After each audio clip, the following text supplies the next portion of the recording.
அடிக்கிற வெயிலுக்கு கிச்சனில் போய் சமைக்க அவ்வளோ கஷ்டமாக இருக்குது. இருந்தாலும் வயிறு பசிக்கும் இல்லையா, சமைச்சு தான் ஆகணும். இன்றைக்கி மாவுளா மீன் வாங்கியிருந்தேன்.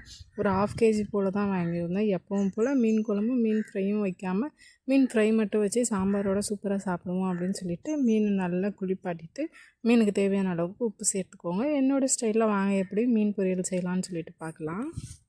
நான் கடையில் உள்ள மீன் பொடியெல்லாம் வாங்கி யூஸ் பண்ணுறது கிடையாது. வீட்டிலே ரொம்ப சிம்பிளாக செஞ்சுருவேன். பாத்திரத்துலேயும் ஒட்டாமல் சூப்பராக வரும்.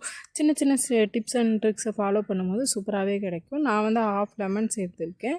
தேவையான அளவுக்கு வந்து மிளகாய் பொடி சேர்த்துக்கோங்க. நான் வந்து பாப்பாவுக்கு கொடுக்க போகிறேன் அப்படிங்கிறதுனால காஷ்மீரி சில்லி பொடி தான் சேர்த்துருக்கேன். ஒரு 1/4 டேபிள் ஸ்பூன் அளவுக்கு மஞ்சள் பொடி சேர்த்துக்கோங்க.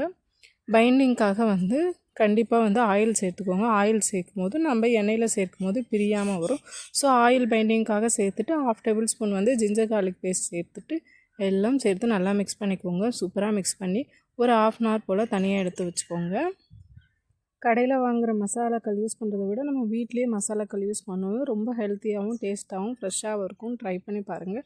ஒரு 1/2 hour போல் ஊற வச்சுட்டு நான் வந்து இன்றைக்கி ஷாலோ ஃப்ரை தான் பண்ண போகிறேன். உங்களுக்கு விருப்பம் அப்படின்னா நீங்கள் டீப் ஃப்ரை பண்ணிக்கலாம்.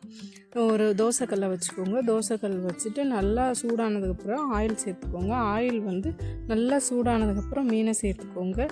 சூடாகிறதுக்கு முன்னாடியே மீன் சேர்த்துட்டிங்கன்னா மீன் வந்து தவாவோட ஒட்டிடும். ஸோ வந்து ஆயில் நல்லா சூடானதுக்கப்புறம் மீனை சேர்த்துக்கோங்க. மீனை சேர்த்துட்டு ஒரு 2 to 3 minutes வந்து ஹை ஃப்ளேம்லேயே குக் பண்ணதுக்கு அப்புறமா நீங்கள் வந்து ஃப்ளேமை குறைச்சி வச்சிங்கன்னா பாத்திரத்தில் வந்து ஒட்டி வராது. அப்படி இல்லை நீங்கள் மீனை சேர்த்துட்டு உடனே சிம்மில் வச்சுட்டீங்க அப்படின்னா பாத்திரத்தில் ஒட்டி வந்துடும். இந்த சின்ன சின்ன டிப்ஸை வந்து ஃபாலோ பண்ணிங்கனாவே ரொம்ப சூப்பராக இருக்கும்.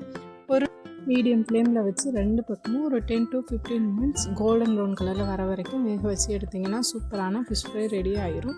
ட்ரை பண்ணி பார்த்துட்டு உங்களுடைய வேல்யூபிள் கமெண்ட்ஸை சொல்லுங்கள். சப்ஸ்கிரைப் பண்ணுங்கள். அடிக்கடி நம்ம மீட் பண்ணுவோம். டாடா, பாய்.